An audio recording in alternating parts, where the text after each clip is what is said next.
Hello, my friends, and happy Thursday.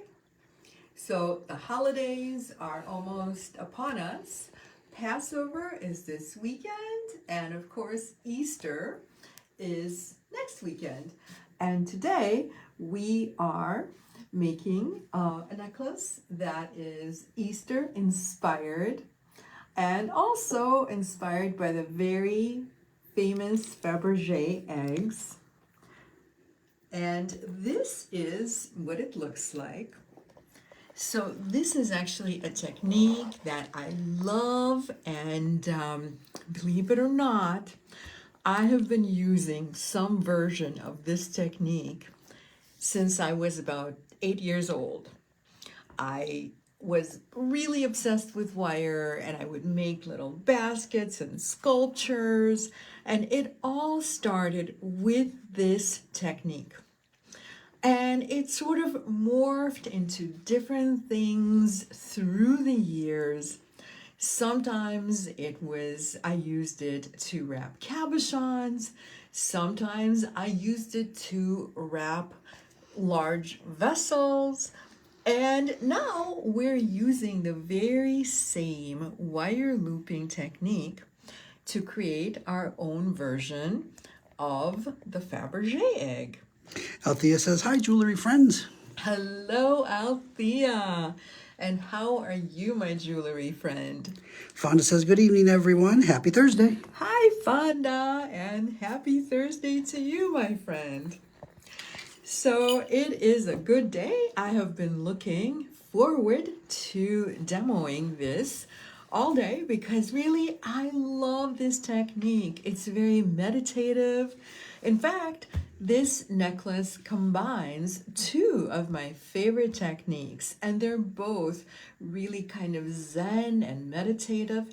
One is wrapping the egg with wire, and the other is knotting.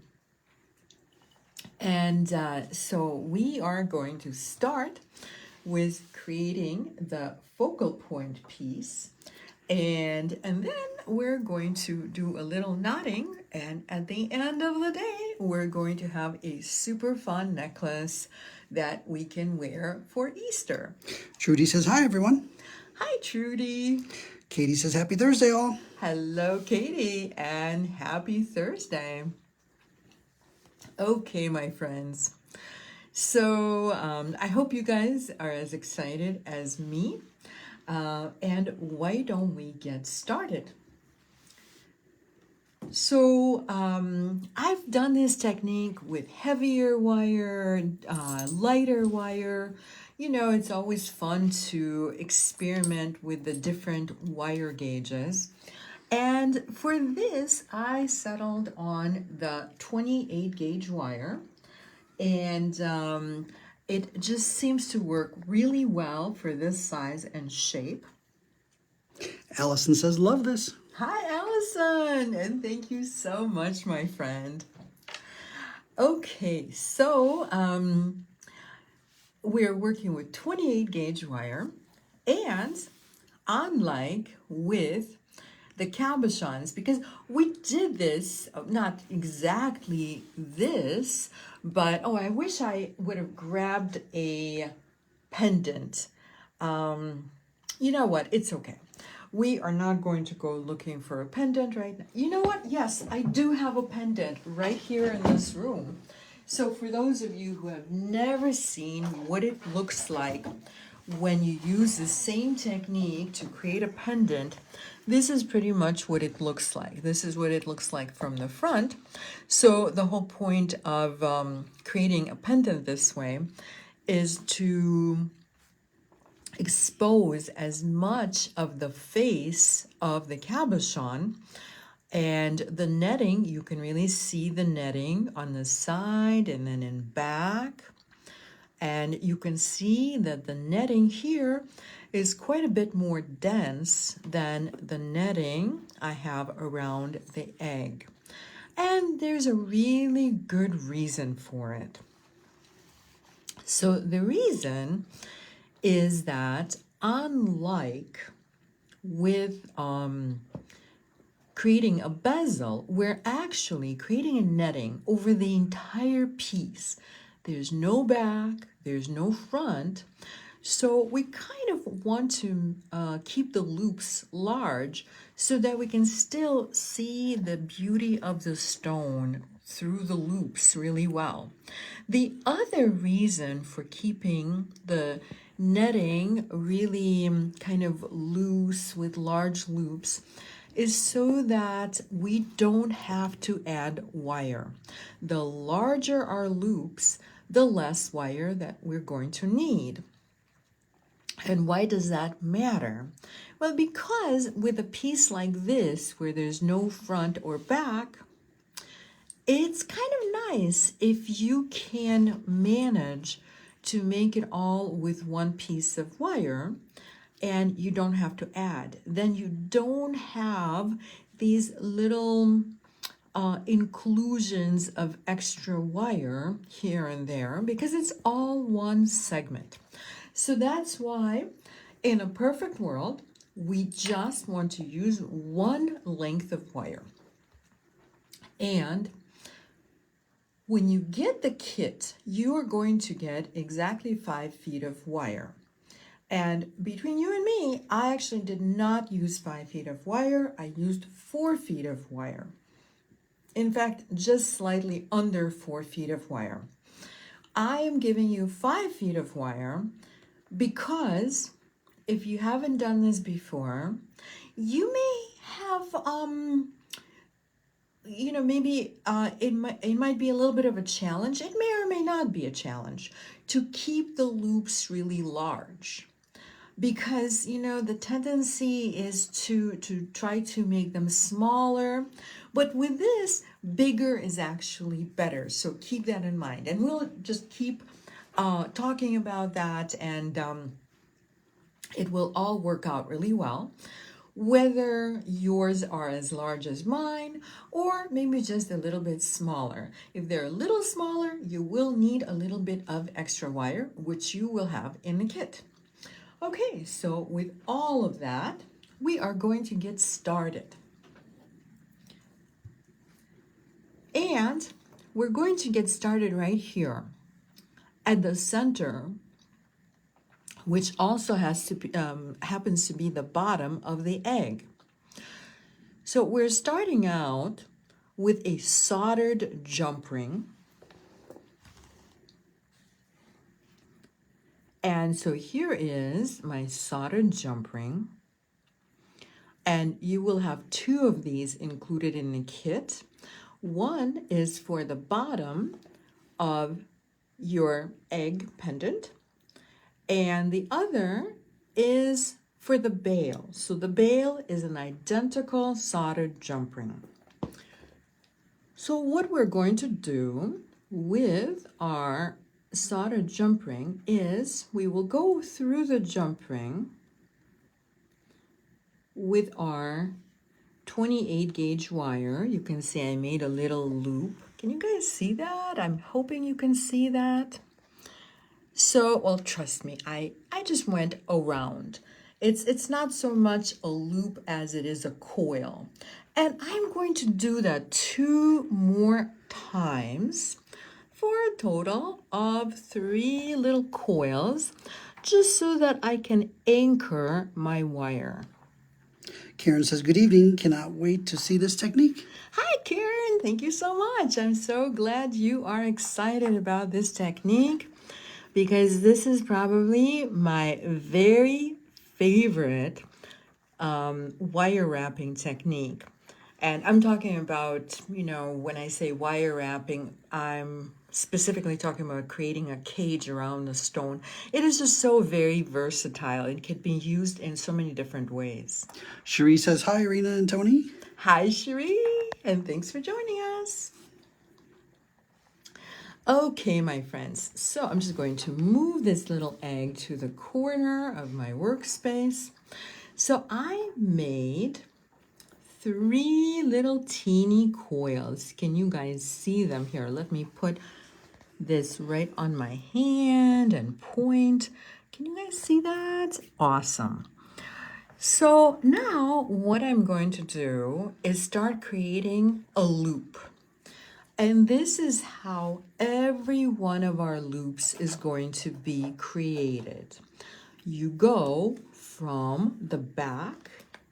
So I'm about to go through the soldered jump ring. And I'm going from the back towards the front, or towards me, I should say. So the wire is going towards me through the jump ring. And then I am going to create a loop that is just slightly larger than the soldered jump ring I am using. And all is fair in this technique.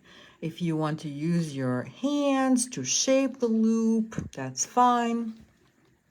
So here is what the loop looks like compared to the jump ring, just a little bit larger. The jump ring is about maybe 5 millimeters and the loop is 6 to 7 millimeters. There's nothing exact here.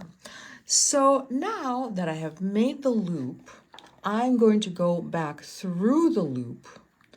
This time I'm going front to back. And you're going to be wrangling this long wire. So as a wire wrangler, your job is to keep it from kinking. So if it starts doing something like this, all you have to do is just nicely undo the loop that it's trying to form, and certainly not yank on the wire, because remember, even though it's sort of it might feel like thread because it's so thin, it's not thread. So you want to very gently undo the kink if it's trying to form. And now I'm making the next loop the very same way, and I'm going to try to keep it about the same size. So I can move it a little bit with my hands just like that. And my goal is to make 5 of these loops. Kim K says, Happy Thursday. Hope everyone is doing well. Hi, Kim, and thank you so much. Happy Thursday to you, my friend. And yes, we're doing well. It's spring. Well, it's sort of spring here in Wisconsin. We're definitely on the other side of winter now. Now we're just really looking forward to the warm-up. Allegedly, it is happening this Sunday and Monday. So this loop ended up a little bit smaller. I might just, ideally you don't want to undo, but if you're gentle and you just kind of pull it out with your hands, and it's really better to do it with your hands rather than a tool. Your hands are so much more gentle, and when we're working with very thin wire like this, even a really good tool can do a little damage. So it's always best, if you have to change anything, try to just work with your hands. So I'm just doing the same step over and over and over. And now it looks like I have 4 petals. And since my goal is to make 5, I'm just going to move them around this little soldered jump ring. And so the tail of the wire is still hanging. We will eventually take care of it, but not yet. So now I'm about to make the 5th petal. And if you end up with, say, 6 petals and not 5, that's okay too. The only thing is, our goal is to make larger loops rather than smaller loops. And the more loops you start with, we eventually will keep adding loops, and you're just going to end up with a fairly dense netting if you add a lot of them. Okay, so in the meantime, I have 4 petals or 4 loops. And if you look at my sample, you can literally see the 5 petals. And so I am about to make the 5th loop. And for the 5th loop, or whatever your final loop is to finish the row, we're not going to go into the soldered jump ring, but instead we're actually going into the first loop. So we're no longer going into the jump ring, and we're treating this last loop almost as if it were the jump ring, and we're going into that loop. And so I'm just kind of shaping this with my hands a little bit, and it's going to get quite a bit easier. You're not going to need to shape every loop. It's only the first row that I'm being, pretty careful with. We're going to get quite a bit more casual in a minute or two. So as you can see, I went into the first loop, and then I still went out through the new loop that I just formed. So, of course, the advantage of watching live is that you can give me feedback and ask questions, and I can also ask you questions. Does this make sense? Did you follow all of this? Did you need me to backtrack? Please let me know. I also need to know if it's okay for me to go on. Katie says, I don't think I've used anything thinner than 14 gauge. This will be a challenge. Oh, Katie, 14 gauge is, no. I know that you, 24 gauge. maybe 24, because I know you've used thinner than 14 gauge. 14 gauge is almost like a wire hanger. It's almost that gauge. So, so we have our little 5-loop flower. And now I'm going to start the next row. So for the next row, we're going to do a little step up. And what we're going to do is go into the same loop twice. So remember that very first loop we started with? So we finished the first row by going into the very first loop. And now we're going to start the second row by going into the very same loop. So here we go. Always from back to front. And then you go out from front to back. And you form the next loop. And ideally, this next loop is a little bit larger. So you can see how my loop is a little larger. And we're going to attempt to make all of our loops about that size. So just by looking at the distance here, I know that if I go into the next loop, it's going to end up being a little bit too large. So I'm going to add a loop by going into still that same first loop. So now I'm going to the same loop twice. However, it does not necessarily mean that we're going to keep doing that. In fact, we're going to try to not add too many loops. So this is my second row. You can see 1, 2. Those 2 loops are in my second row. Is this making sense so far, ladies? I just need a little validation. Althea says, got it. Yay, thank you so much, Althea. Okay, so now I can go into the next loop. And again, from back to front and out by going through the new loop from front to back. And again, I am going to attempt to make this loop very similar in size. And just remember, you're not a machine. And if they're a little bit different, it will all work out at the end, I promise you.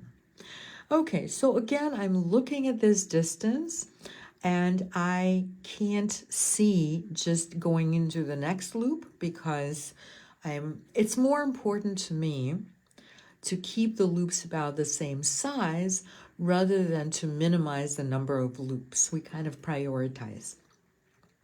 So I'm going into the same loop, and we will make this loop about the same size. And we're just going to keep going like that.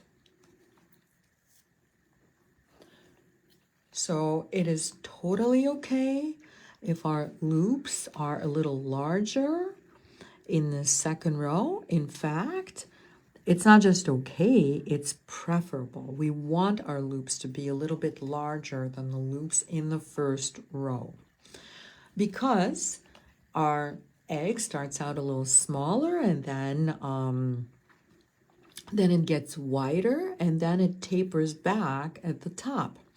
So we're going to first increase the size of the loops, and then eventually we're going to decrease the size of the loops. That is our plan.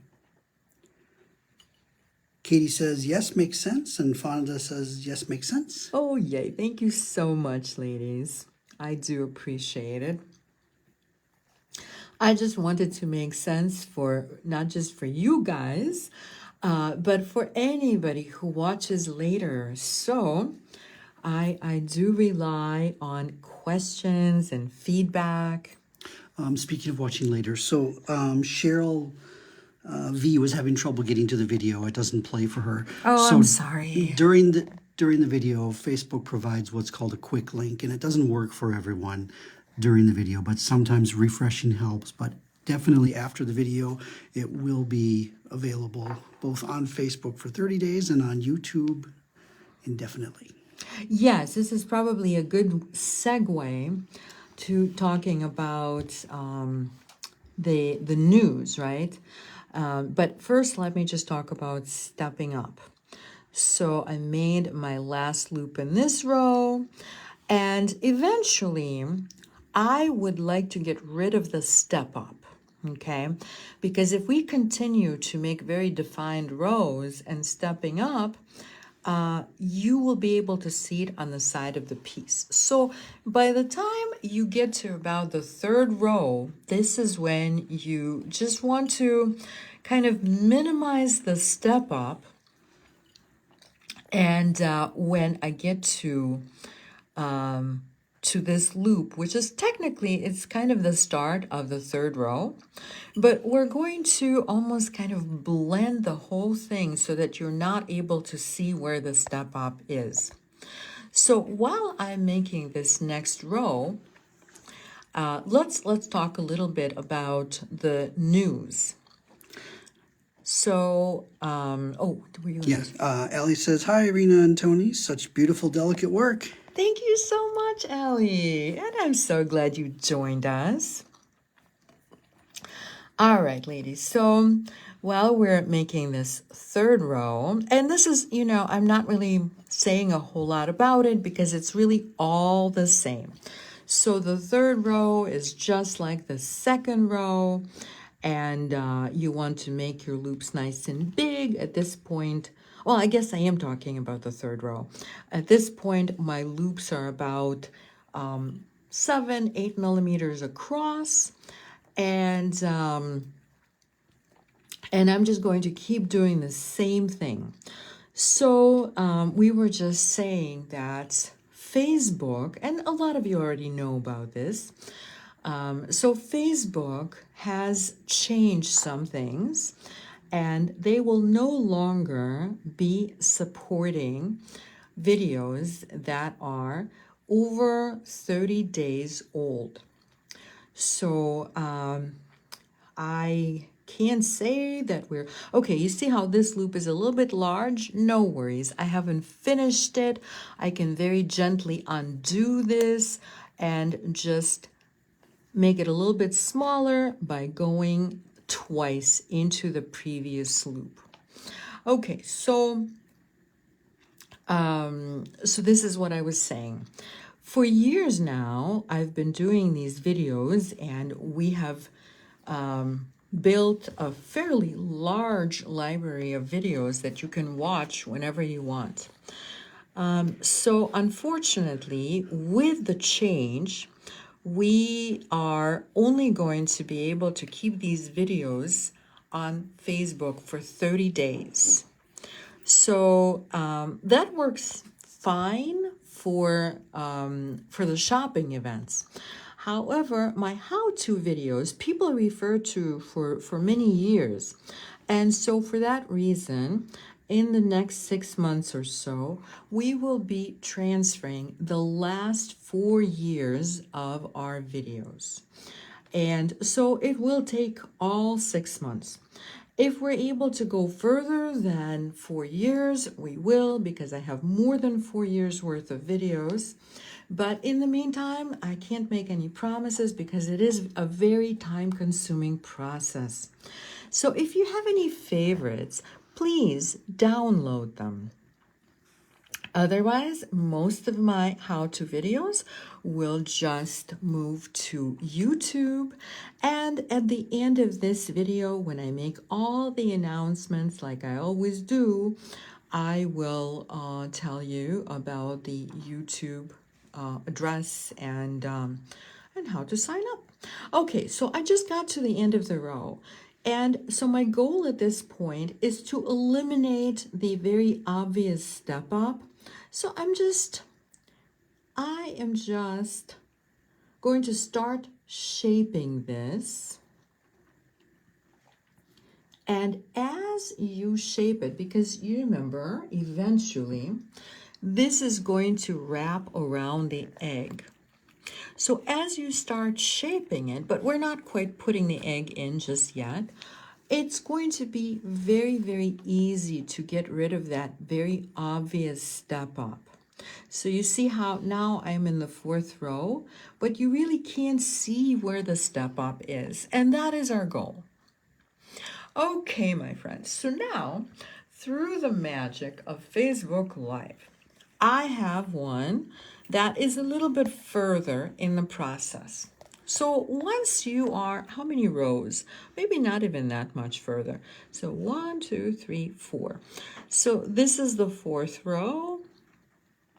And probably right around the 4th row, you want to start shaping the netting around your gemstone egg.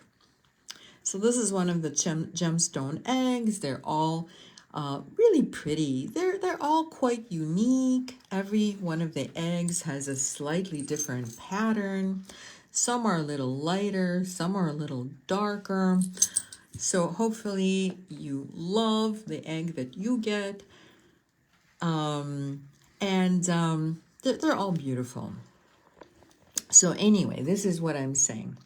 So just start shaping the netting around the egg. It doesn't have to be perfect. But by doing this, by shaping the netting, you're kind of making it into like a little basket shape. And then it is starting to get a lot easier to form loops that are approximately the same size. So this is getting quite a bit easier. And now they're not turning out so huge because now we're no longer increasing. We're making our loops about the same. Allie says, you and Tony are rocking the downloading of the videos on YouTube. I've already watched some of them multiple times. I watched the Ocean Bloom bracelet last night, and I'm working on that project. Oh, thank you so much, Allie. I so appreciate it. Oh, I got so excited. Look, I went into the wrong loop. Well, good thing that I'm keeping this nice and loose. It's easy to change. But I'm so glad you are finding the videos. And I'm so glad that it's been a very seamless process so far. And also, you know, our world is changing a little bit. It's been changing. And so the other thing we're doing is we are not listing the new projects on Etsy, but rather in our online store. So we'll have links to all of that in the comments. And also, when I make all the announcements, we'll talk about it some more. So in the meantime, ladies, we are making this lovely little basket, and we're just going to keep going and going and going and going. And eventually, we're going to put our egg in. And this is not quite that time yet, but eventually we will get to that time when we just keep our egg in and we keep making the netting with the egg in, and we no longer take the egg out. And so it's going to be the same exact pattern. It's a little bit awkward for me right now because the egg wants to slip out because I don't quite have enough rows for that yet. But it's very intuitive. You will know when to no longer take the egg out. So for right now, I can still do that, but eventually the egg is just in permanently. And now, through the magic of Facebook Live, this is what it's going to look like. So you see how I have caged this egg, and now I'm going to show you how to finish this. And in the process of finishing, we're also going to make a little built-in bail. So let's do it. So we make all these loops, and you remember how we started increasing by adding loops, and now we're doing the opposite. We're actually going to be decreasing by subtracting loops. So this is how you do it right around the egg with the egg in it. So at this point, if I were not decreasing, I would go into this loop, right? This is the next loop to go into. But I'm in the decreasing mode, and I feel like I can skip this loop, go into the next loop, and still make a loop that is consistent with this row. So this is what it's going to look like. You see how I'm pulling just a little bit tighter. And I have a nice, loop that's comparable in size. And this is a little bit intuitive again. So we are just doing the same thing. You may want to just kind of get in between the egg and the loop. And again, so it's always, when you make the next loop, it's in from the outside of the netting to the inside, and then back through the new loop to complete. Okay, I kind of goofed this up a little bit, but that's okay. We'll fix it right now. Okay, so, and I have just completed the new loop. So there it is. And maybe I'll make it just a little bit smaller. And again, from back to front to start the new loop, and from front to back to complete it. And you can see how the loops are getting smaller. And now I think I'm just going to keep my loops smaller and smaller, and I'm not necessarily going to try to decrease the number of loops again. Okay, so I'm making my loops pretty snug, so it's getting a little bit more challenging to get in between the new loop and the netting, but you can do it. And the easiest place to, Actually, you know what? Here, I'm going to skip this loop just because, I'm trying not to make them too tiny. So here's a little tip. Let me back this out again. So if you're having a little bit of a hard time getting underneath the wire, the easiest spot to get underneath is when the two wires intersect. There's always a little space between the netting and the egg. Okay, and now we get to the point where we have just encased the egg entirely. There's just one little opening at the top. And we're going to go across that little opening however you can do it. Just do it really intuitively. Go across the opening just so that you can be right in the center. You see how I'm right in the center of the egg, and maybe I'll go through a couple of times even.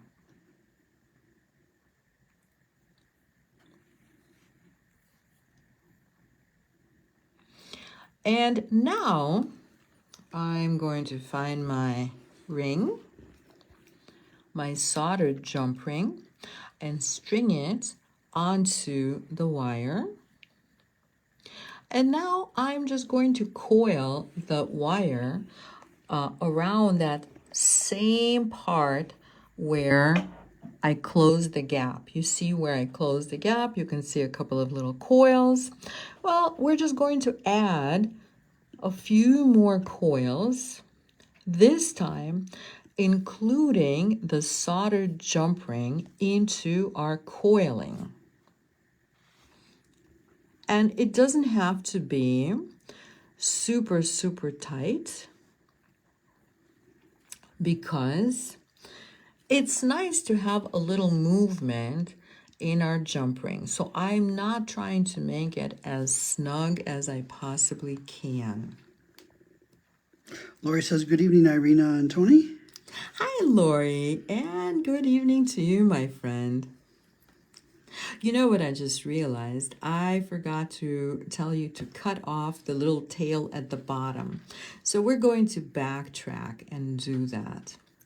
And really, with the little tail at the bottom, you can cut it off at any point once you have maybe 3 rows. Okay, so you see how I just coiled. Now the ring is really in there, and it's not going anywhere. So we're going to find a good spot to end our wire, and a good spot would be just pick a spot where you want to coil around.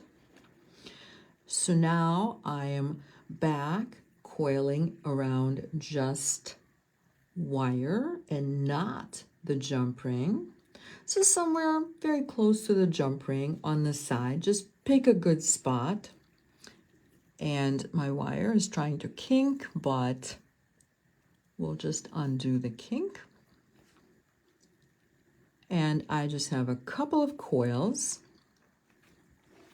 So right there.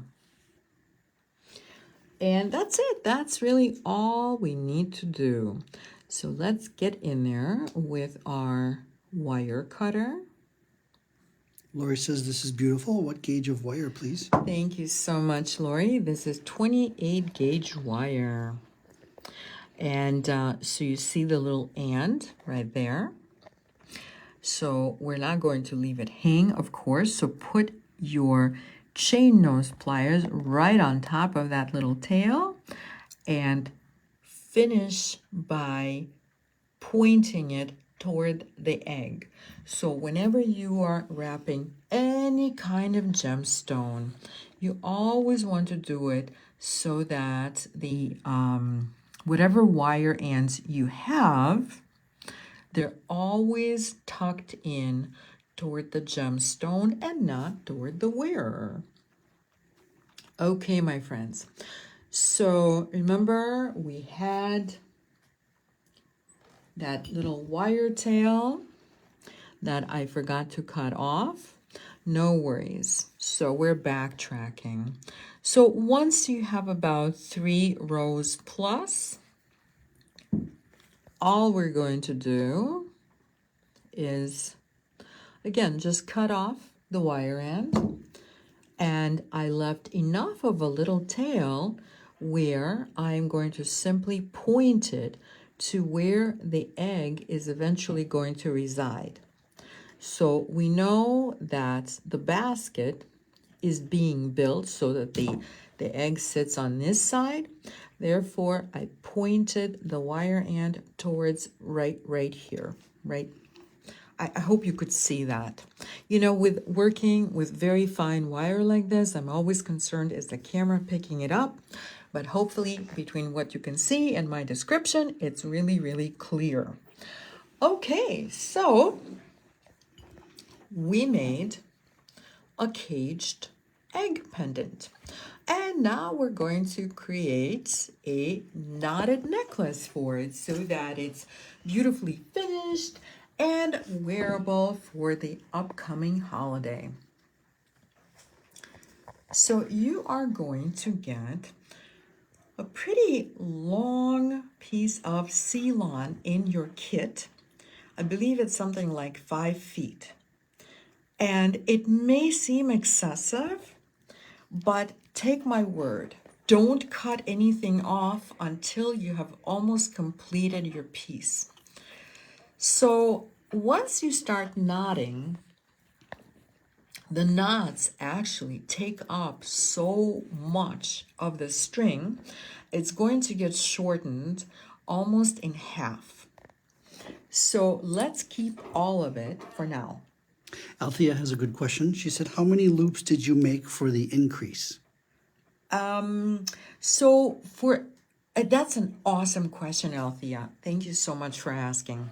So, well, you know what? Just for fun, should we count?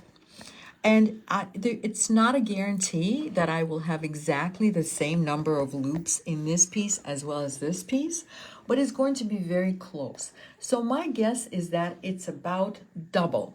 So we started out with 5 loops at the very beginning, and it'll be easier to count from this little V in the chevron amethyst. So let's count. 1, 2, 3, 4, 5, 6, 7, 8, 9, 10. Yay. So exactly as I thought. So it's about double. And again, it doesn't have to be exactly double. If you end up with 9 loops, 12 loops, you know, as long as you're somewhere in the neighborhood, it's all good. Okay, ladies. So we've done this before where we make a self needle. And so we're going to make a self needle with both ends of this Ceylon. And I love the super new glue for this because it's the most or I should say it's the least viscous glue that I know. It is entirely non-viscous. And so you see how runny it is? It's so very, very runny. I'll do one and then I'll do the other.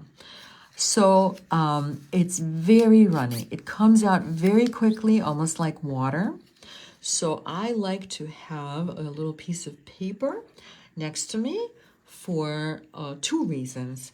One is if I am a little bit too generous with the glue, I can just very quickly wick it away. But also, when you make a self needle, you need a little piece of paper and you remove as much as you can. You heard that little squeak? The squeak is great. It means you're doing a great job of removing the glue.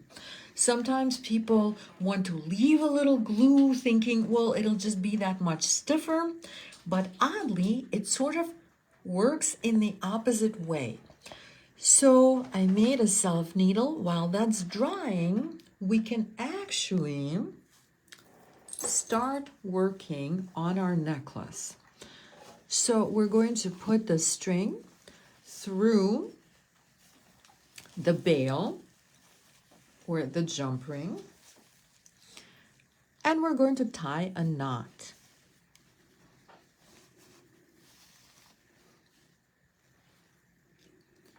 And this is just a regular overhand knot. I think everybody knows how to do that at this point. So we're going to tighten our knot. And by this time, our ends should be completely dry. So we are going to trim our ceylon at an angle. So we have a nice little pointy end. And this is going to facilitate going through all those beads, big beads and little beads. Some of them don't have a very large hole, so it'll be nice to have that little pointy self needle. So I tend to eye most things that I do, but not everyone is comfortable with that. So in the kit, I'm including a little straw. And this straw is a very, very nice tool. You know what it's going to do? It's going to help us keep these little distances consistent. So this is what I'll do. I will put the straw on one side of my string. And then when I tie, again, this is just going to be a regular overhand knot. So let's just review the overhand knot, because this is a beginner-friendly project, I feel, especially when it comes to knotting. So this is how I do it. I tie the string around 2 fingers. Actually, I loop the string around 2 fingers. Then I push my thumb through the loop and grab the string, pull it back through the loop, and there's my knot. So I keep my knot right at the edge of this little straw. And the straw is a spacer. So there we go. I just tied a knot, and as long as at the edge of the straw, it is going to be consistent with every other knot that I'm going to make. And I'm going to do the same thing. Of course, the straw slides off very easily since the knot is so much smaller than the straw, the diameter of the straw. So I'm tying my next knot. And again, keep the knot right there at the straw so that you don't have to move the knot. Of course, some people don't like knotting with their fingers. I'm just adjusting the knot a little bit. So if you don't like knotting with your fingers, no worries. Use whatever method that makes you happy. So next, I'm going to string this little copper bead. You know, I chose copper for this project because initially I was going to do it with silver tone wire, but I love how copper stands out on these eggs. Silver just didn't make me happy. It kind of blended in. It wasn't contrasting enough. But I really actually like the pattern of the wire on gemstone. So that was my choice of metal. And so to pick up the netting, I'm using all copper findings. So we have a little 3mm bead. Then next, I'm just going to use a different spacer. Next, we have a spacer. And next, we have a round bead.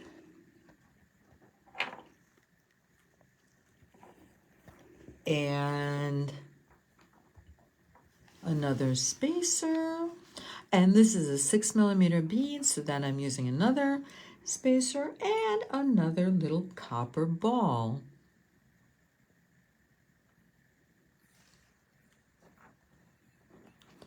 And now we don't need to use the little straw because we're going to place our knot as close as we possibly can next to the last copper ball. So now we're holding on to the copper ball as we are making that overhand knot.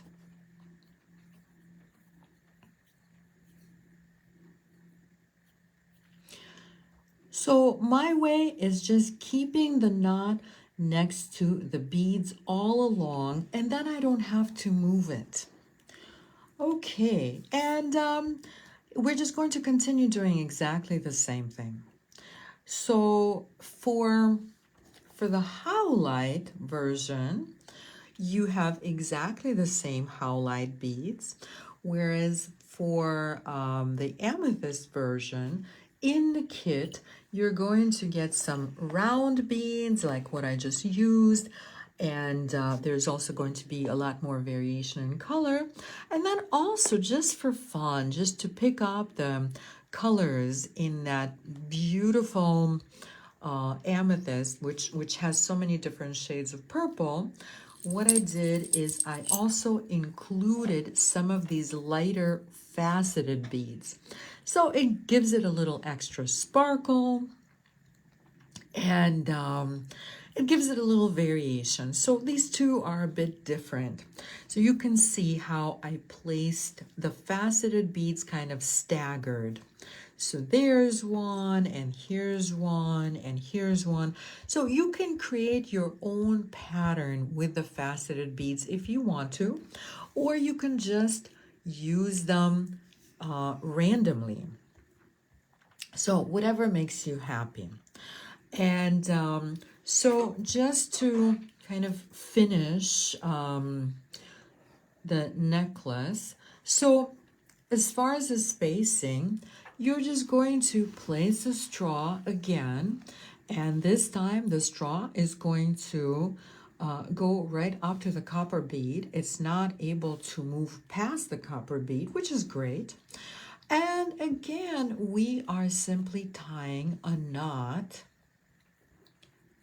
right next to the edge of the straw. And now we're able to add more beads, and we're just going to continue like that until we're finished. So let's talk about the finished piece and how long it is. Well, actually, no. You know what? Let's finish the piece, and then we'll talk about the length of the piece. So once you get to your desired length, and I believe, you know what? I don't have to believe anything. I just need to measure because I forgot how long it is. So we are going to measure my version, which this one is not quite finished just yet, but we're about to finish it. So this is 24 inches, 12 and 12 is 24. Last time I checked, that was the case. And to the last pair of beads, it's 2.5 on one side and 2.5 on the other side. So making it 5. So far it's 29 inches. And you can space a little bit differently too if you want a longer necklace. But I like about this length. I will model it for you in just a minute. But first, let's finish. So I feel like maybe I want to add maybe an inch on each side. And so we were at 29 inches. And if I add about an inch, this is going to give me a 31-inch necklace. And maximum length, I'm not sure. You can probably make up to 36 inches. I think 36 inches is a really good estimation. And so this is a necklace that does not use a clasp. Very easy, very casual, just throw it on and go. And so here is my knot.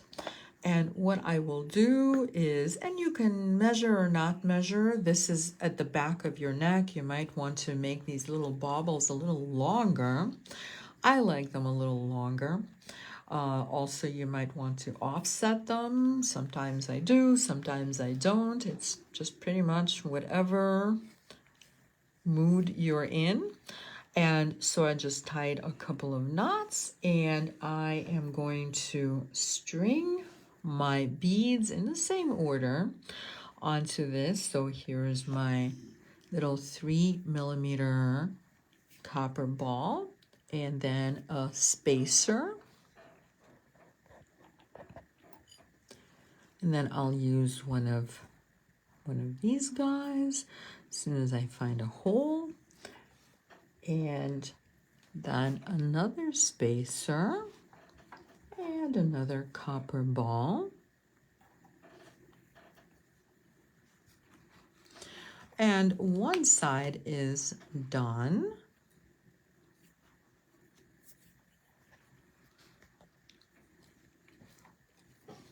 And I think you have a couple of extra beads. I'm actually not sure without counting my beads, but I think you will figure it out. You can space a little differently or not. Oh, wait a minute. I was talking and I forgot all my copper finery here. So I do think that copper adds a little something to this piece. I really like copper against the gemstone egg. And here's our spacer and our very last copper ball. And we will tie a knot again. And we are just about done. All you have to do at this point is cut off the excess string, which I like cutting it off at about maybe anywhere between 1/4 and 1/2 inch. And our necklace is done. So this is about 31 inches, and the howlite should be about the same. And I'm going to show you what it looks like on me. So you can kind of figure out if you like the length. In fact, you can see I like this length. Hi guys. I like this length. You can see that this is actually exactly the length of the necklace I'm wearing. So I enjoy this length. Just to, give you an idea, I'm 5'3". This is what it looks like on me. If you're tall and willowy, you can always make it a little longer, or you can make it shorter. So just don't make it too short, since we don't have a clasp on it, so it has to be at least long enough to go over your head. Okay, ladies, so that is our plan. And now I have all the announcements, and a couple of them we've already talked about. So this is what we just made. And let's just put this right here.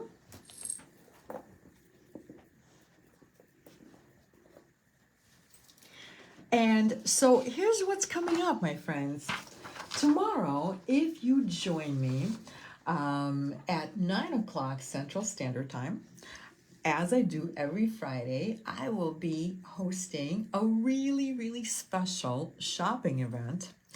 And this is going to be a beautiful trunk show of ceramic art, ceramic pieces, some of which are components, some of which are pendants. There's some cabochons, there's some smaller pieces for earrings, and all these gorgeous pieces are made by Sarah Kendall from Michigan.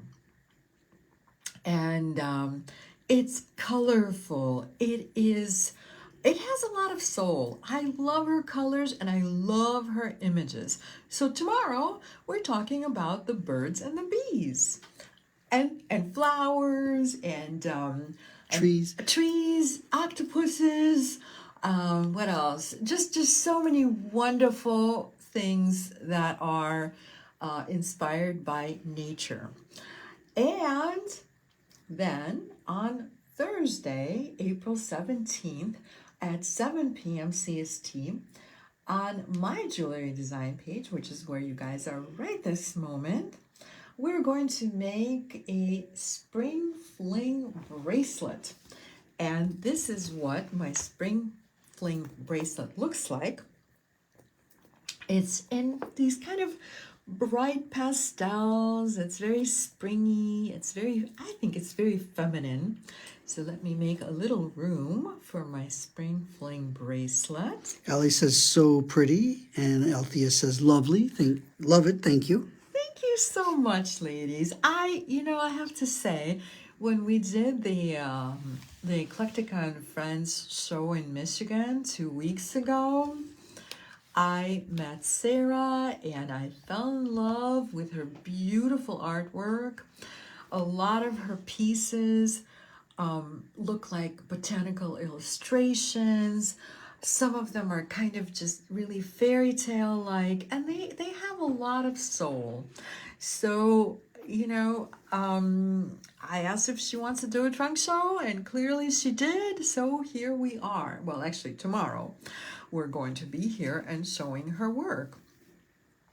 And so I hope you join me for that tomorrow. It's going to be, I think, very, very special. And I had a lot of fun too picking beads that go with her work. Because she uses some very specific colors. I love her colors. So it was a lot of fun looking for things that go with those. And so then next Friday, we are going to, of course, have another event where I'm going to feature pretty much ocean-inspired colors. I think a lot of us are just really in love with various shades of blue and those summer blues. We're not going to sing the summer blues. We are going to enjoy the summer blues in the form of gemstones. And then we have already talked about the YouTube channel, which is the Irina Miech Jewelry Design. So if you want to find the channel, once you find it, subscribe to it, and then my videos will just start popping up for you. It'll be a lot easier to find them. So this is not to be confused with my Facebook page, which is the Irina Jewelry Designs. And this is a bit confusing, even for me, you guys. I have to think really hard about it. So Irina Jewelry Designs is the Facebook page, and the Irina Miech Jewelry Design is the YouTube channel. And so anyway, that is where my videos are going to be going past the, after the 30 days, and that is where they will reside going forward. So that is the whole story. And that's about it. That is all I have for today. So we made the necklace, and now we have a comment. Kim K says, beautiful necklace project. Thank you so much for sharing. Have a great weekend, everyone. Thank you so much, Kim. And thank you so much, everyone. Thank you for your comments and for your validation. And have a wonderful and creative evening. I will see you tomorrow morning. Bye.